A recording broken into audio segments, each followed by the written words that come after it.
Ils l'ont jeté dans la boue, riant alors qu'il saignait. Ils ne savaient pas que le mendiant recroquevillé à leurs pieds était en fait Sebastian Blackwood, le roi alpha le plus craint sur le continent.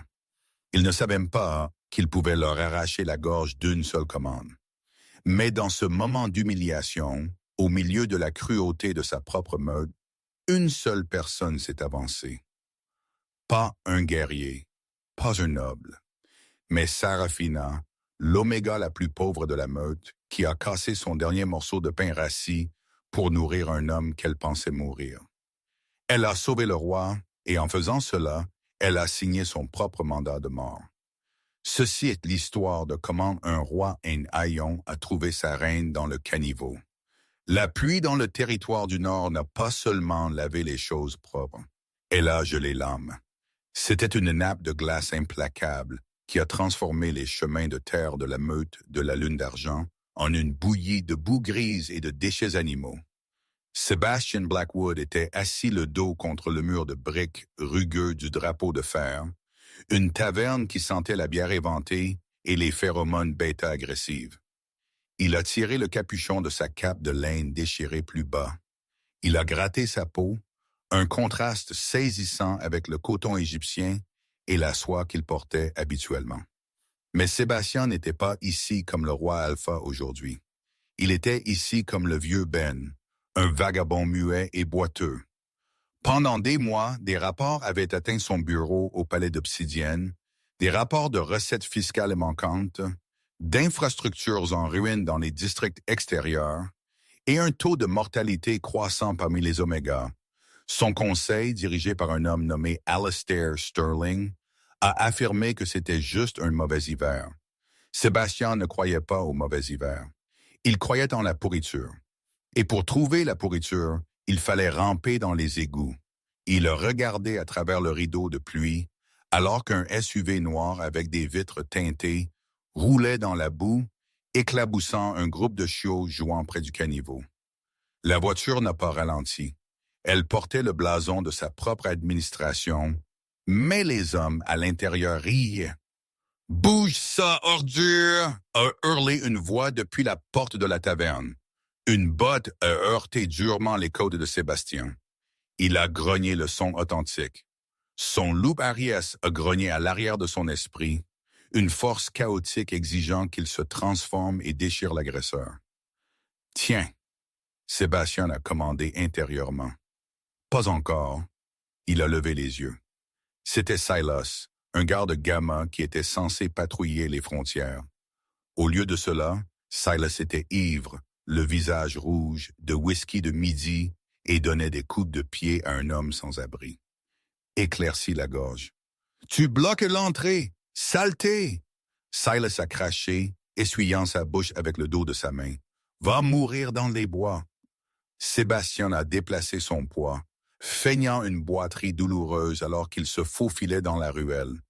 L'humiliation brûlait plus fort que le whisky sur le souffle de Silas. C'était sa meute. C'était ses gens. Et c'était comme ça qu'il traitait les faibles. Son estomac a grogné. Il n'avait pas mangé depuis 2 jours pour rendre le déguisement convaincant. La faim était un couteau aiguisé et tordant. Il s'est affaissé à côté d'une benne à ordures qui sentait le chou en décomposition. « Eh !» La voix était douce, à peine un murmure au-dessus du son de la pluie. Sébastien n'a pas levé les yeux immédiatement. Il s'attendait à un autre coup de pied ou peut-être à une pierre.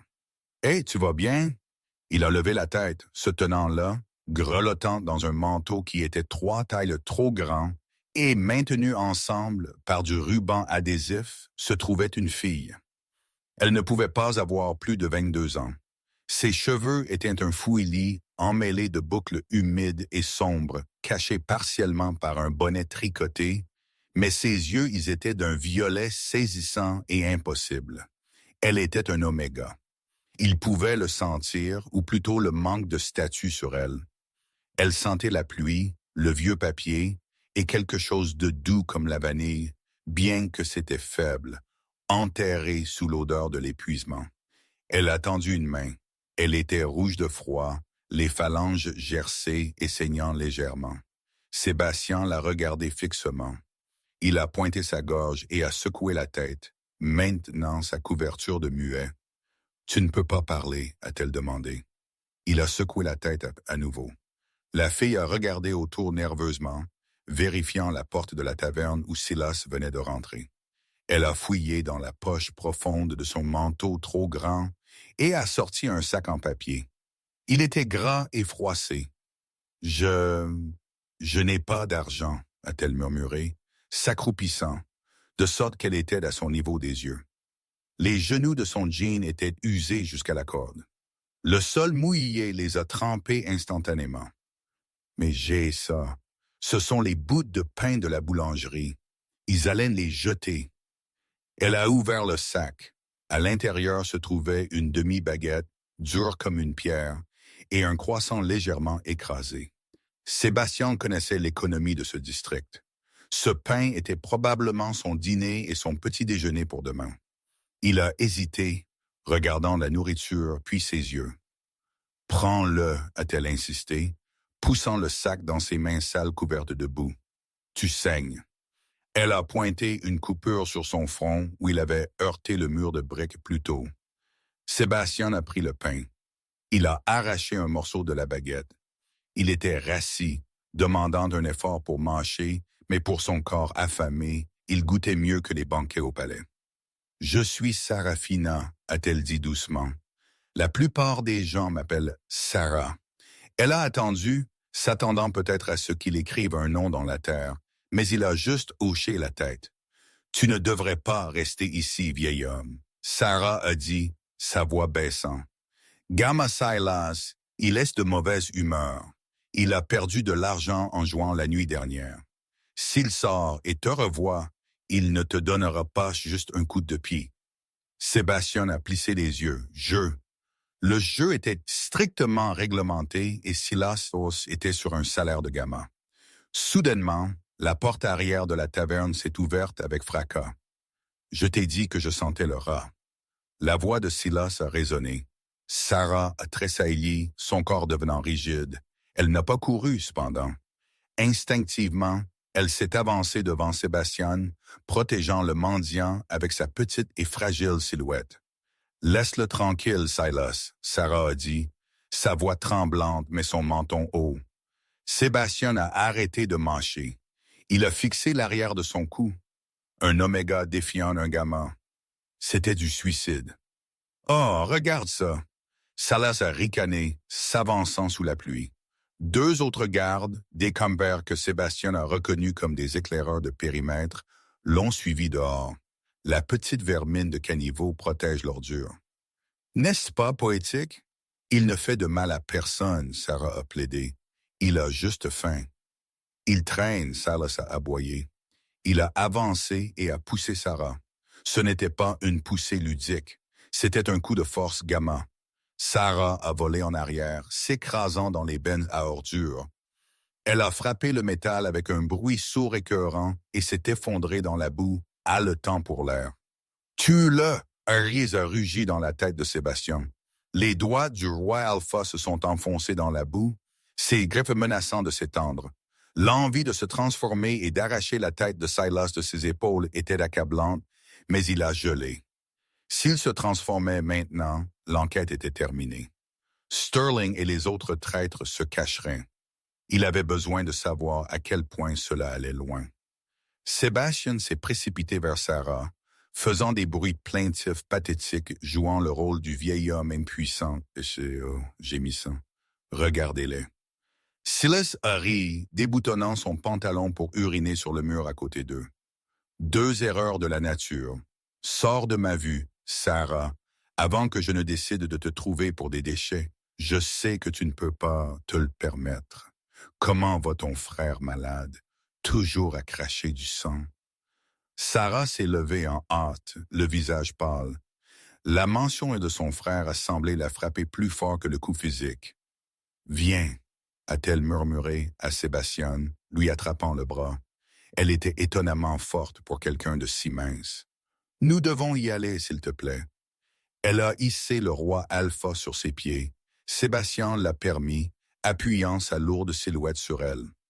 Elle l'a traîné loin de la taverne dans le labyrinthe du quartier pauvre, connu sous le nom des Creux, tandis que les rires de ses propres gardes résonnaient derrière eux. Ils ont marché pendant 20 minutes sous la pluie glaciale.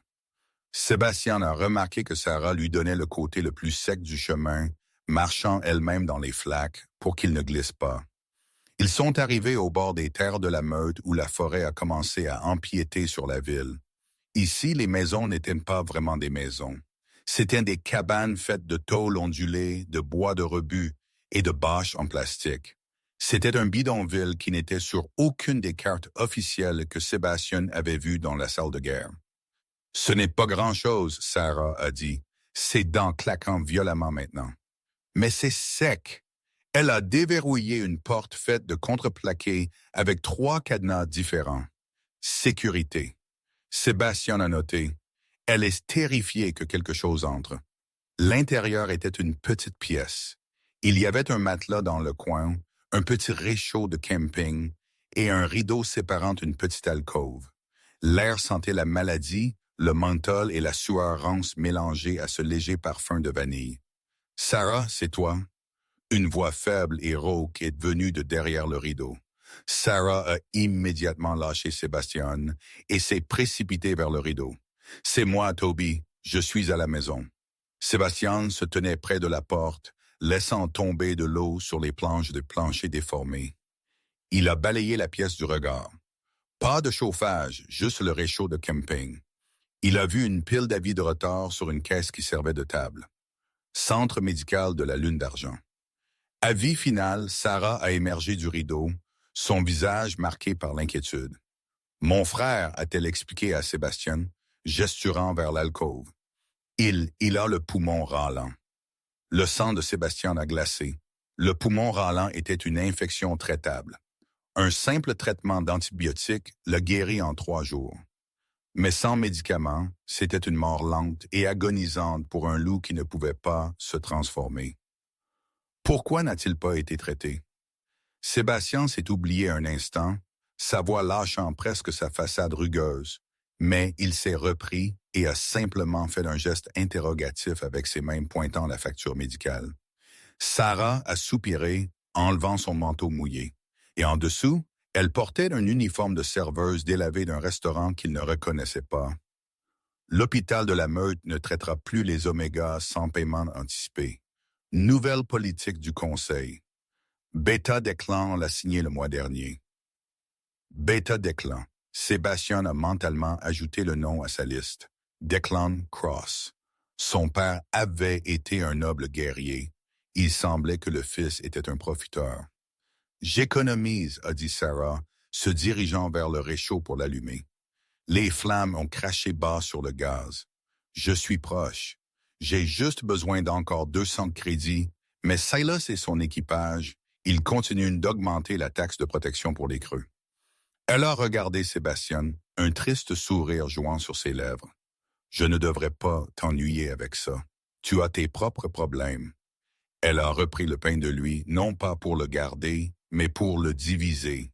Elle a coupé la baguette dure en 3 morceaux. Elle a pris le plus petit morceau pour elle-même, a donné un morceau à Sébastien et a pris le croissant mou derrière le rideau pour le garçon Toby. Sébastien a tenu son morceau de pain. Il était l'homme le plus riche de l'hémisphère. Il possédait des mines d'or, des conglomérats technologiques et de vastes territoires. Et le voilà qui prenait de la nourriture d'une fille qui mourait de faim à cause de la corruption de son administration. La culpabilité lourde et suffocante s'est installée dans sa poitrine. « Mange », Sarah a dit, revenant. Elle s'est assise sur le sol, indiquant qu'il devrait prendre la seule chaise, une chaise de jardin en plastique. « Tu peux dormir ici ce soir si tu veux. Il est censé geler. Si tu restes dehors, tu ne te réveilleras pas. » Sébastien s'est assis. Il avait besoin de partir. Il avait besoin de convoquer sa garde d'élite, l'unité de l'ombre, et de brûler ce système corrompu entier jusqu'au sol. Mais il ne pouvait pas partir encore. Il avait besoin de voir Beta Declan. Il avait besoin de voir la piste de l'argent. Pourquoi? Sébastien a gestué. Il a pointé vers elle, puis vers lui-même. « Pourquoi? Aide-moi. Sarah a mâché son petit morceau de pain, le savourant lentement. Elle l'a regardé avec ses yeux violets qui semblaient contenir un univers de tristesse. Parce que, a-t-elle dit doucement, mon père avait l'habitude de dire que le roi Alpha voit tout, qu'il nous protège tous. Mais le roi n'a pas été vu dans ces parages depuis des années. Ils disent qu'il est occupé avec des guerres dans le sud. Elle a fait une pause regardant la flamme bleue vacillante du réchaud. Je pense que si le roi n'est pas là pour veiller sur nous, nous devons veiller les uns sur les autres. Personne d'autre ne vient nous sauver, vieil homme. Nous sommes tout ce que nous avons. Sébastien a baissé la tête, cachant l'éclat d'or qui ondulait à travers ses iris, son loup réagissant à ses mots.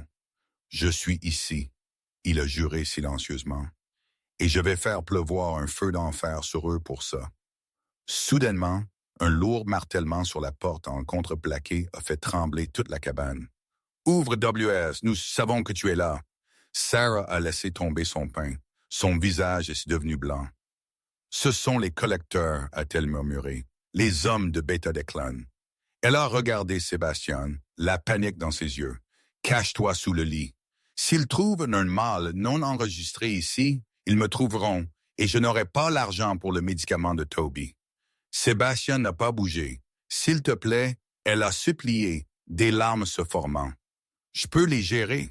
Cache-toi juste. » Sébastien a glissé de la chaise et a roulé sous le cadre métallique haut du lit, se serrant dans l'ombre. Il avait une vue claire de la porte et des bottes de Sarah. La porte a été défoncée avant que Sarah ne puisse la déverrouiller. Des éclats ont volé à travers la pièce. 2 hommes sont entrés. L'un était un grand exécuteur brutal. L'autre était mince, portant un costume sur mesure qui coûtait plus que tout ce quartier. Beta Declan Cross. Sébastien l'a reconnu instantanément. Il l'avait vu au bal de printemps, souriant et portant un toast à la prospérité de la meute. Ici, dans la lumière tamisée de la cabane, il ressemblait à un requin sentant le sang. « Sarafina », Declan a dit, sa voix douce comme de l'huile. Il a enjambé la porte cassée. « Tu as manqué ton paiement cette semaine. »« J'ai payé Silas », Sarah a balbutié, reculant jusqu'à ce qu'elle heurte le réchaud. « Je lui ai donné 50 crédits hier. »« Silas collecte la taxe de protection. » Declan a dit, inspectant ses ongles manucurés. « Je suis ici pour la dette que ton père a laissée derrière quand il est mort. Tu connais les termes. Intérêt. »« Je ne l'ai pas, » Sarah a crié. « J'ai besoin d'acheter des médicaments pour Toby. S'il te plaît, à pas de l'autre côté. » Juste une semaine de plus. Declan a soupiré un son de déception feinte. Il a réduit la distance et a tendu la main, attrapant le menton de Sarah avec sa main, la forçant à le regarder. Dessous le lit, la vision de Sébastien est devenue rouge. Il a vu la façon dont Declan la regardait. Il ne s'agissait pas seulement d'argent. C'était prédateur. « Tu sais, Sarah, » Declan a ronronné, « il y a d'autres façons de payer. Un bel oméga comme toi, tu es gaspillé dans un restaurant. J'ai un ami dans la meute du Sud, Alpha Thorn. Il cherche des domestiques ou des reproducteurs. Il paye très bien pour les lignées oméga. » Sarah a repoussé sa main. « Non, je ne vais nulle part. » Le sourire de Declan a disparu. Il l'a giflé du revers de la main. Le son était comme un coup de feu dans la petite pièce. Sarah est tombée, atterrissant durement sur le sol à quelques centimètres de l'endroit où Sébastien se cachait. Une goutte de sang frais de sa lèvre fendue a atterri sur les planches de plancher. « Tu n'as pas le choix, » Declan a sifflé. « Tu as 24 heures pour trouver 5000 crédits ou je prends le garçon. »« Non, » Sarah a crié. « Je prends le garçon, » Declan a répété, « et je le vends aux mines. Ils ont toujours besoin de petites mains pour nettoyer les concasseurs. Et toi, tu seras expédié à Alpha Thorn d'ici le week-end. » Declan s'est tourné vers son exécuteur. « Marque la porte pour que tout le monde sache qu'elle est propriété de l'État jusqu'à ce que la dette soit payée. » Ils se sont tournés pour partir. Declan a fait une pause à la porte. 24 heures. Sarafina ne me déçoit pas. Ils sont partis, laissant la porte pendre de ses gonds. Le vent froid s'est engouffré, éteignant le réchaud. Sarah n'a pas bougé. Elle s'est allongée sur le sol, se recroquevillant en boule, et a commencé à sangloter. C'était un son silencieux et brisé qui a déchiré le cœur de Sébastien. Sous le lit, Sébastien Blackwood a fermé ses yeux. Il ne voulait pas juste virer Declan, éclairci la gorge. Il voulait monter sa tête sur une pique à l'extérieur des portes de la ville. Il a attendu jusqu'à ce que ses sanglots se calment d'un reniflement. Puis il est sorti en rampant. Sarah s'est assise en essuyant le sang de sa lèvre. Elle l'a regardé, ses yeux ternes et sans espoir. « Tu devrais partir », a-t-elle murmuré. « Si tu es ici demain, il pourrait te prendre toi aussi. » Sébastien s'est levé immédiatement. Il a attrapé sa manche. Il a secoué la tête et a pointé la porte, indiquant qu'il irait avec elle. « Ce n'est pas sûr », a-t-elle argumenté. « Tu as vu Silas. » Sébastien n'a pas lâché. Il lui a donné un regard de détermination intense. Il ne pouvait pas la laisser marcher dans la ville seule avec quelque chose de précieux. Les loups de ce district sentiraient son désespoir à 1 mile de distance. Sarah a soupiré. « D'accord, vieil homme têtu. Mais reste derrière moi. » Ils ont marché vers le quartier commercial des Creux. C'était une rangée d'entreprises prédatrices, des usuriers de prêts sur salaire, des magasins d'alcool et le point d'argent géré par un homme gras comme une belette nommée Marcus. La cloche a tinté alors qu'ils entraient dans le point d'argent.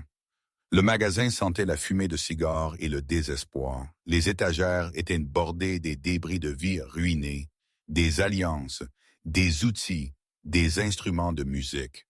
Marcus s'est penché sur le comptoir, se nettoyant les dents avec un cure-dents. Il était un appât de bas niveau avec des yeux larmoyants. « Qu'est-ce que tu veux, rat? » Marcus a grogné à Sarah. Sarah a avancé, plaçant le médaillon sur le comptoir en verre. Ses mains tremblaient. « J'ai besoin de vendre ça. C'est de l'argent pur avec une incrustation de pierre de lune. C'est de la première ère. » Marcus l'a ramassé avec des doigts gras. Il a plissé les yeux, a sorti une loupe et l'a examiné. Sébastien l'a regardé attentivement. Il connaissait les bijoux.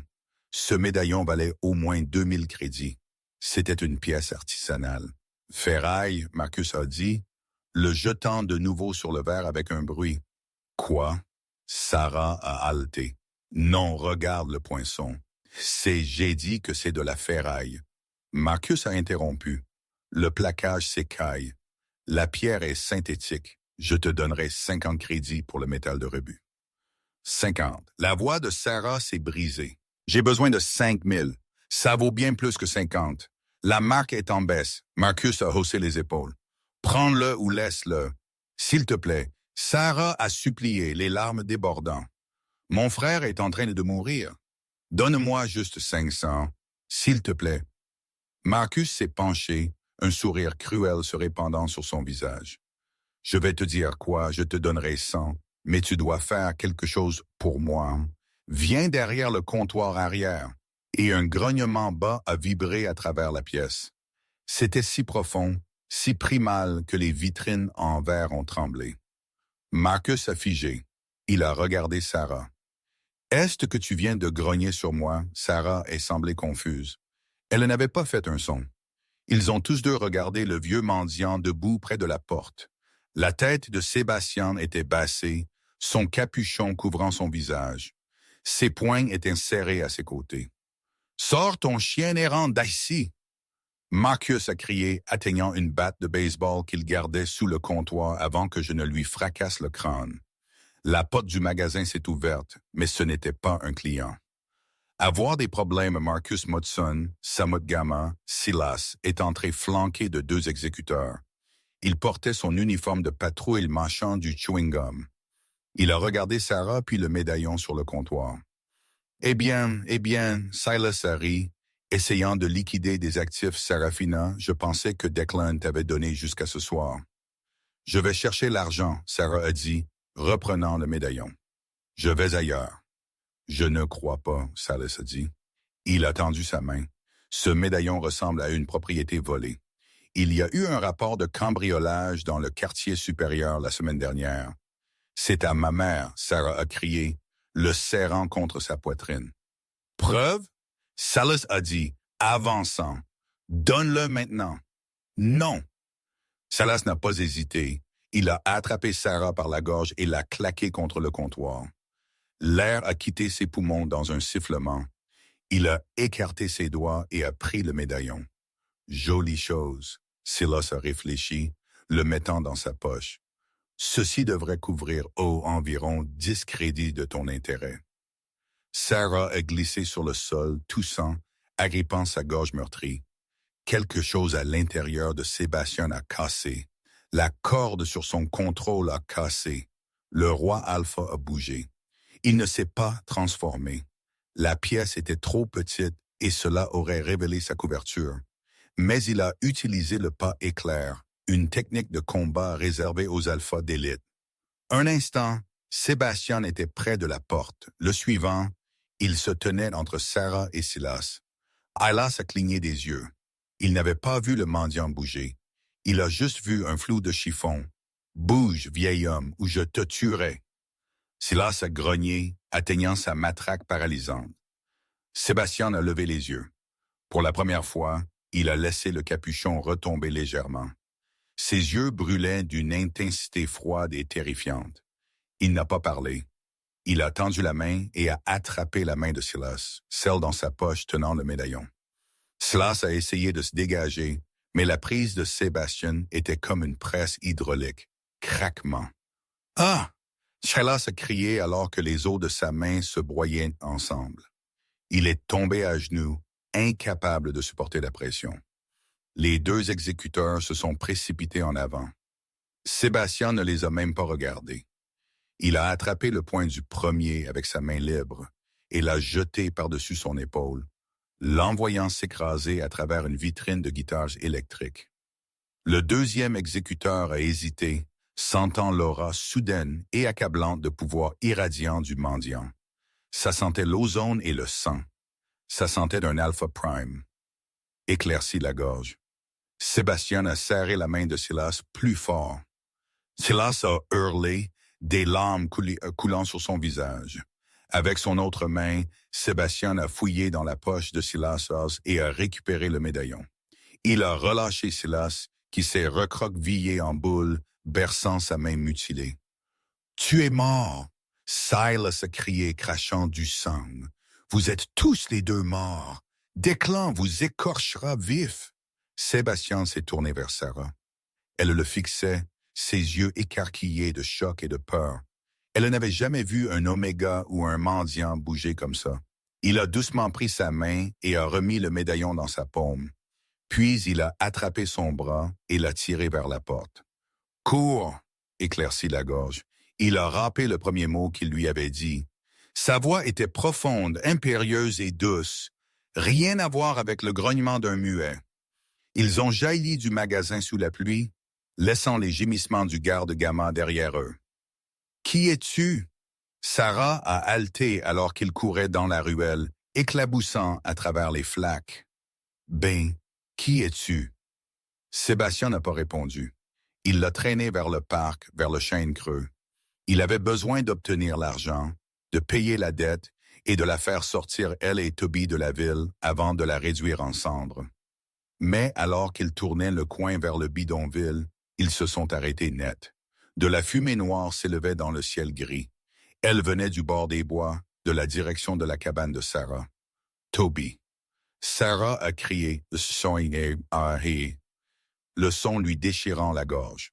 Elle s'est libérée de la prise de Sébastien et a sprinté vers la fumée. Sébastien a maudit, ils n'ont pas attendu. Declan Cross n'avait pas attendu la date limite. Il avait envoyé un message. Sébastien a couru après elle, son cœur martelant contre ses côtes. Si le garçon était mort, il n'y aurait pas de procès. Il n'y aurait pas de politique. Il n'y aurait qu'un massacre. L'odeur les a frappés avant que la chaleur ne le fasse. Un cocktail écœurant de plastique fondu, de bois carbonisé et l'odeur d'ozone d'accélérant. Sarah a poussé un cri si brut qu'il lui a déchiré la gorge. Elle s'est jetée sur le mur de flammes qui était autrefois sa maison. La chaleur était brûlante, roussissant les sourcils et les cheveux de quiconque s'approchait trop. Mais Sarah ne s'en souciait pas. Toby, elle a essayé de se faufiler à travers l'embrasure de porte effondrée, ses mains brûlant sur les débris métalliques chauds. Sébastien l'a attrapée par la taille, la ramenant avec une prise inébranlable. « Sarah, arrête, tu ne peux pas aller là-dedans. Il est là-dedans. Laisse-moi partir. » Elle l'a combattu, le griffant au bras, lui donnant des coups de pied au tibia. Elle était un tourbillon de chagrin et de panique. « Mon frère est là-dedans. Il n'est pas. » Sébastien a rugi par-dessus le rugissement du feu. Il l'a fait tourner, lui serrant les épaules et la forçant à le regarder. « Écoute-moi, sens l'air, Sarah. Il n'y a aucune odeur de chair brûlée. Il n'est pas là-dedans. » Sarah s'est effondrée contre sa poitrine, ses jambes lâchant. Elle a sangloté dans son manteau sale, son corps tremblant violemment. Sébastien l'a tenue, ses yeux balayant la foule rassemblée de voisins, des omégas aux joues creuses et des loups âgés qui semblaient trop terrifiés pour parler. Qui a fait ça? La voix de Sébastien était bassonne, mais elle portait une vibration qui a fait tressaillir les spectateurs les plus proches. Une vieille femme, Madame Gable, s'est avancée de l'ombre d'une cabane voisine. Elle serrait un châle serré autour de ses épaules osseuses. C'était Silas. Madame Gable a murmuré, sa voix tremblante. Il est revenu 10 minutes après que tu sois parti. Il a dit que l'avis d'expulsion était immédiat. Ils ont traîné le garçon dehors. Sarah a levé la tête, son visage strié de suie et de larmes. Où l'ont-ils emmené? Madame Gable a pointé un doigt tremblant vers le centre-ville, où les lumières néons du quartier supérieur brillaient contre les sombres nuages d'orage. La place. Dès que l'on tient une purge de dettes, ils mettent aux enchères les défaillants aux mines. Sébastien a senti une rage froide et calculée s'installer sur lui. C'était une clarté qu'il n'avait pas ressentie depuis des années. L'enquête était terminée. Le temps de l'observation était terminé. Il ne s'agissait plus de déraciner la corruption. Il s'agissait d'extermination. Il a regardé Sarah. Nous allons le récupérer. Comment? Sarah est étouffée. La maison est partie. Les pots d'argent sont fondus. Je n'ai rien, Ben. Je n'ai plus rien à échanger. Sébastien a fouillé dans la poche profonde de son pantalon cargo.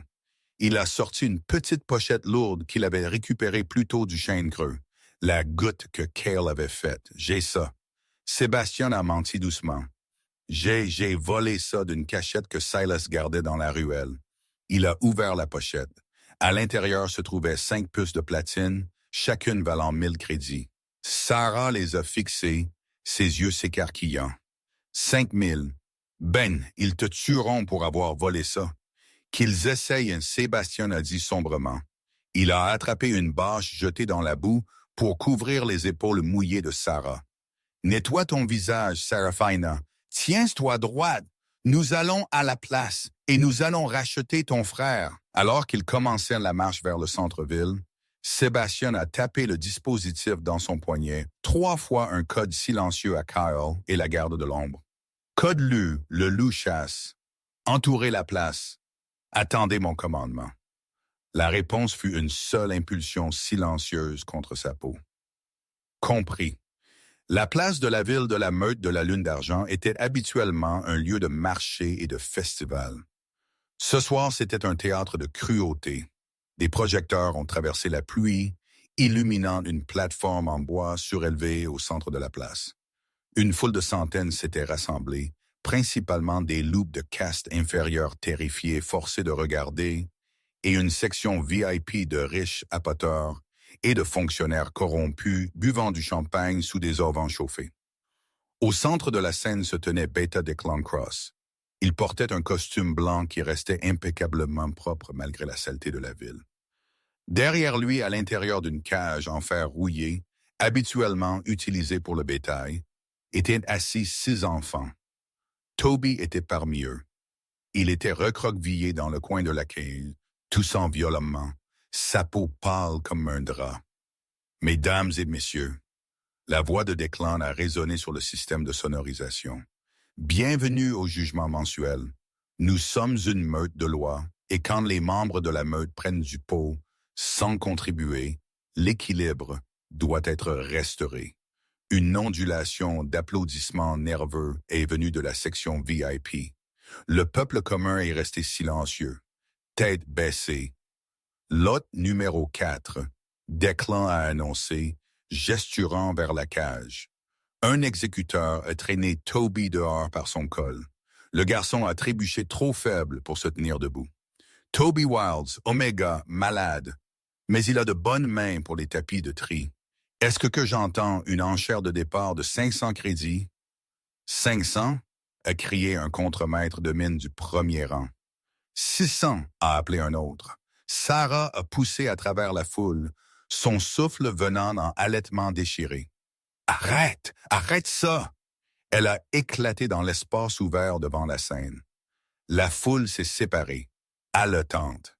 C'était du suicide d'interrompre une purge de dette. Ah! Declan a souri regardant depuis le podium. La sœur, ta défunte Sarafina, ta maison a eu une défaillance structurelle. Laisse-le partir, Sarah a crié, marchant vers la scène. J'ai l'argent, j'ai la dette. Elle a fouillé dans sa poche et a sorti la pochette que Sébastien lui avait donnée. Elle l'a jetée sur la scène. Elle a atterri au pied de Declan avec un lourd tintement. Declan a poussé la pochette avec le bout de sa chaussure italienne coûteuse. Il a signalé à un exécuteur de la ramasser. Le garde l'a ouverte et a montré les puces de platine à Declan. Les sourcils de Declan se sont levés. 5000 crédits. Impressionnant. Je ne pensais pas qu'une serveuse pouvait faire de tels pourboires. C'est payé. Sarah a dit, sa voix tremblante mais ferme. Éclaircis la gorge. Relâchez-le. Declan a ri. C'était un son froid et sec. Il a pris les puces, les a mises en poche, et puis a regardé Sarah avec un ricanement. Tu as mal compris les termes, chérie, Declan a dit dans le microphone. 5000 était le prix hier. Aujourd'hui, il y a des frais de retard, des frais administratifs et des frais de nuisance. Il s'est penché sur la balustrade. Le prix est maintenant de 10 000. Et puisque tu n'as que Phil, je garderai l'argent et le garçon. Non, Sarah a crié, tu ne peux pas faire ça. C'est illégal. Je suis la loi. Declan a rugi, son visage se tordant en un grognement. Et tu n'es rien d'autre qu'un fardeau pour mes ressources. Il s'est tourné vers l'exécuteur tenant Toby. Emmène le garçon au camion de transport. Si la sœur interfère, tu es là. Sarah s'est précipitée en avant, mais une lourde botte a percuté son estomac. C'était Gamma Silas. Sa main fortement bandée montait la garde aux escaliers.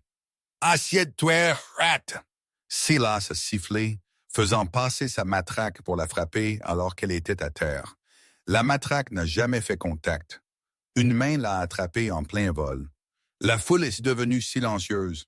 Debout au-dessus de Sarah, de la boue dégoulinant de sa cape déchirée, se trouvait le mendiant. « Toi », Silas a murmuré, ses yeux s'écarquillant de reconnaissance. « Toi, stupide vieil homme, je vais apprécier ça. » Sébastien n'a pas lâché la matraque. Il a serré. Le métal a gémi et s'est plié comme une brindille. Silas a haleté, essayant de se dégager, mais il était figé par le regard dans les yeux du mendiant. Ce n'étaient pas les yeux d'un vieil homme faible. Ils brillaient d'un or fondu vibrant, la couleur d'un roi. Sébastien a arraché la matraque de la prise de Silas et l'a jetée de côté. Il a tendu la main et a attrapé le capuchon de sa cape. Declan Cross. La voix de Sébastien a retenti. Il n'utilisait pas de microphone, mais sa voix s'est projetée à travers la place, profonde et résonnante, vibrant dans les os de la poitrine de chaque loup présent. Tu parles de la loi. Tu parles d'équilibre. Sébastien a retiré la cape et l'a laissé tomber dans la boue. En dessous, il ne portait pas de haillons. Pendant la marche, il avait déclenché le tissu nanotech de sa combinaison. Elle s'était reformée en l'armure tactique noire de la lignée royale. le blason de la dynastie Blackwood émaillé en argent sur sa poitrine. La pluie a lavé la boue de son visage, révélant la mâchoire aristocratique nette et le regard terrifiant du roi Alpha. Éclaircit la gorge. « Mais tu sembles avoir oublié, » Sébastien a continué, enjambant un Silas paralysé. « Que je suis l'équilibre. » Un halètement collectif a balayé la foule. Les gens sont tombés à genoux. Le contremaître de la mine a laissé tomber son cigare. Declan a figé sur la scène. Son visage espacé de suffisant à blanc fantomatique en un battement de cœur. Il a trébuché en arrière, agrippant le podium pour se soutenir. Roi. Roi Sébastien. Sébastien a monté les escaliers de la scène. Chaque pas était lourd, résonnant comme un battement de tambour de la fatalité. Les exécuteurs tenant Toby ont laissé le garçon partir et ont reculé, tremblant. Sébastien s'est arrêté au centre de la scène. Il a regardé la foule, puis Sarah, qui le fixait depuis la boue, ses mains couvrant sa bouche sous le choc. « Ben » a-t-elle murmuré. Il l'a regardée et son expression s'est adoucie pendant une fraction de seconde. « Je t'ai dit, Serafina, le roi Alpha voit tout. » Il s'est tourné vers Declan. La pression dans l'air est devenue lourde, la force gravitationnelle d'un Alpha Prime supprimant tout le monde aux alentours. « Tu as volé à mon peuple, » Sébastien a dit, sa voix d'un calme mortel. « Tu as affamé des enfants. Tu as brûlé des maisons. Tu as corrompu le serment sacré de la meute. Votre Majesté, je peux expliquer. » Declan a balbutié, la sueur coulant sur son visage malgré la pluie froide. C'était une économie nécessaire. La région échouait. Je l'ai fait pour la meute. Tu as vendu un enfant pour 500 crédits. Sébastien a craché. Il a levé sa main. Garde de l'ombre, exécute l'ordre 66. Des toits entourant la place, des viseurs laser rouges se sont allumés. Des dizaines d'entre eux, chaque garde corrompu, chaque exécuteur et Declan lui-même ont soudainement eu un point rouge sur le front. Des soldats vêtus de noir sont descendus des bâtiments sur des tyroliennes, atterrissant silencieusement dans la foule. Ils se sont déplacés avec une précision létale, désarmant les gardes loyalistes avant même qu'ils ne puissent tirer leurs armes. Le commandant Kyle est monté sur la scène, tendant à Sébastien une longue épée d'argent, la lame du jugement. Sébastien a pris l'épée. Il a regardé Declan, qui était maintenant à genoux, pleurant. « Un roi protège les faibles », Sébastien a déclaré, levant la lame de sorte que les projecteurs ont capté l'acier. Un tyran les exploite. Ce soir, la meute de la Lune d'Argent est nettoyée. Pas de dette, mais de toi. Il a balancé la lame. Ce n'était pas un coup mortel. Sébastien était meilleur que ça. Il a sectionné le symbole bêta de l'écusson d'épaule de Declan, tranchant à travers le tissu et la peau, le marquant. Dépouillez-le de son rang, Sébastien a commandé Kyle. Jetez-le et Silas dans les cellules les plus profondes de la prison d'Obsidienne.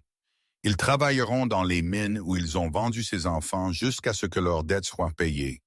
Alors que les gardes traînaient Declan hurlant, Sébastien a rengainé l'épée.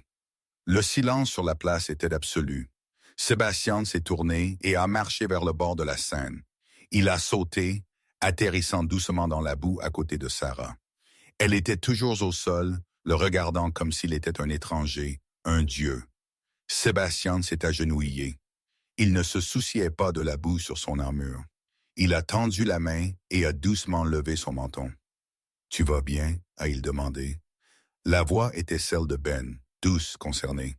Sarah a regardé ses yeux dorés, puis la foule terrifiée, puis de nouveau lui. « Toi, tu es lui, tu es le roi. »« Je suis. » Sébastien a hoché la tête. « Mais je suis aussi l'homme que tu as nourri quand tu n'avais rien, et je n'oublie jamais une dette. » Il s'est levé et lui a offert sa main, la main de l'homme le plus puissant du continent. « Lève-toi, Serafina Wilds. » Sébastien a dit assez fort pour que la foule entende. « Le siège de la reine est vide depuis trop longtemps, et je pense avoir enfin trouvé quelqu'un avec un cœur assez grand pour le remplir. » Sarah a fixé sa main. La pluie a ralenti en bruine, comme si même le temps s'inclinait devant l'humeur du roi. Elle a tendu la main et l'a prise. 3 jours plus tard, le palais d'obsidienne était silencieux, sauf pour le bip rythmique des moniteurs dans l'infirmerie royale. Sarafina était assise dans un fauteuil en velours moelleux, ses jambes repliées sous elle. Elle ne portait plus le manteau surdimensionné scotché. Elle portait une robe simple mais élégante en douce laine grise fournie par le personnel du palais. Dans le lit devant elle, Toby dormait profondément. Sa respiration était profonde et claire. Les meilleurs médecins du royaume avaient purgé le liquide de ses poumons et administré les boosters de nanite qui guérissaient le poumon râlant en quelques heures. Ses joues, autrefois creuses et grises, étaient roses de chaleur. La porte a grincé en s'ouvrant. Sébastien est entré. Il ne portait pas son armure ni ses haillons. Il portait un pull noir décontracté et un jean foncé, ressemblant plus à un homme qu'à un roi. Mais la façon dont il se portait, l'immobilité, le pouvoir latent étaient indéniables. Les médecins disent qu'il fera un rétablissement complet, Sébastien a dit, s'arrêtant au pied du lit. Il courra plus vite que les autres chiots d'ici l'été. Sarah a levé les yeux, ses yeux violets, tenant toujours une trace d'incrédulité. Tu as payé pour tout. La chirurgie, la pièce, éclairci la gorge, la nouvelle maison. Tu nous as promis. C'était le moins que je pouvais faire, Sébastien a répondu, se déplaçant pour se tenir à côté de sa chaise. Tu as sauvé ma vie, Sarafina. Sarah a laissé échapper un rire sec et nerveux. Je vous ai donné un morceau de pain rassis, Votre Majesté. Tu nous as sauvés d'un peloton d'exécution. Les balances ne sont pas exactement équilibrées. Sébastien s'est agenouillé de sorte qu'il était à son niveau des yeux. Il a pris sa main, son pouce traçant la peau rugueuse de ses phalanges, cicatrice des années de dur labeur. « Tu ne savais pas que j'étais un roi, a-t-il dit doucement. Pour toi, j'étais un mendiant mourant, une personne de rien. Tout le monde dans cette ville, mon conseil, mes gardes, les riches marchands, ils m'ont donné des coupes de pied quand j'étais à terre. Ils ont vu de la saleté. Tu as vu un être humain. » Il a regardé Toby, puis de nouveau elle. « Ce morceau de pain t'a coûté tout ce que tu avais. Il valait plus que tout l'or dans mes coffres.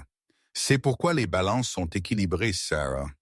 Parce que tu as donné quand tu n'avais rien à donner. » Sarah a senti des larmes lui piquer les yeux. « Alors, que se passe-t-il maintenant? Est-ce que je retourne au restaurant? » Sébastien a secoué la tête. « Non, le restaurant c'est parti. Je l'ai fait démolir ce matin avec le magasin de porn. Nous reconstruisons les creux, des logements décents, des écoles, des hôpitaux qui ne facturent pas de frais d'entrée. » Il a fait une pause, ses yeux dorés, cherchant les siens. « Mais j'ai besoin d'aide. J'ai besoin de quelqu'un qui sait ce que c'est que d'avoir faim. Quelqu'un qui peut me rappeler, quand je suis assis sur ce haut trône, ce que la boue ressent. » Il a fouillé dans sa poche. Sarah s'attendait à une bague ou peut-être à un insigne de fonction. Au lieu de cela, il a sorti un petit médaillon en argent. Son médaillon. Celui que Salas avait volé. Il l'avait récupéré du casier des preuves après l'arrestation de Silas. Il avait même fait polir la pierre. « Ma mère m'a donné ça, » Sarah a murmuré, le prenant avec des mains tremblantes.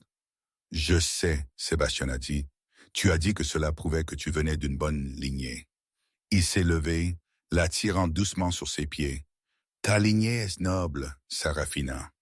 Non pas à cause de qui étaient tes ancêtres, mais à cause de qui tu es. Tu es le seul vrai alpha que j'ai trouvé dans toute cette ville. » Il a attaché le médaillon autour de son cou. Ses doigts ont traîné sur sa peau. « Reste, » a-t-il murmuré. « Reste et aide-moi à régner, non pas comme une servante, mais comme ma partenaire, ma reine. » Sarah l'a regardé. La peur des dernières années, la peur des collecteurs de la fin du froid, est commencée à fondre. Pour la première fois, elle a vu un futur qui n'était pas gris. « Je ne sais pas la première chose sur être une reine, » a-t-elle admis. Sébastien a souri, un sourire rare et authentique qui a illuminé son visage. « Je t'enseignerai comment régner si tu m'enseignes comment être humain. » Sarah a regardé Toby dormant paisiblement, insécurité pour la première fois de sa vie. Puis elle a regardé le roi, dit qui s'était déguisé en mendiant pour trouver la vérité.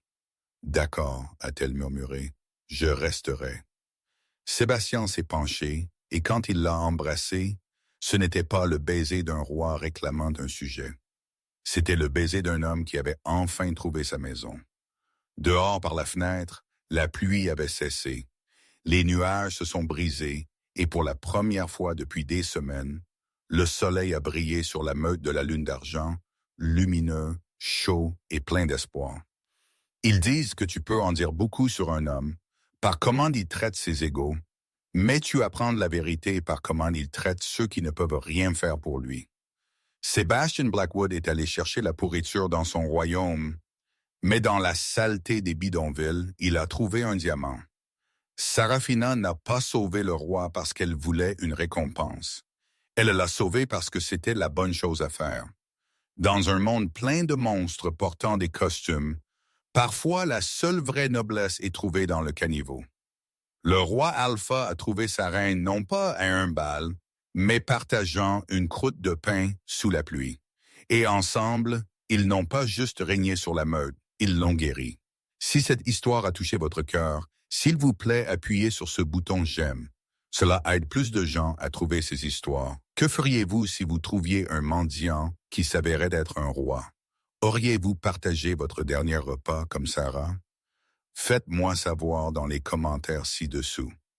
Je lis chacun seul, et si vous voulez plus d'histoires sur le karma instantané, la romance et la justice servie froide, assurez-vous de vous abonner et d'activer la cloche de notification pour ne jamais manquer une partie. Merci d'avoir regardé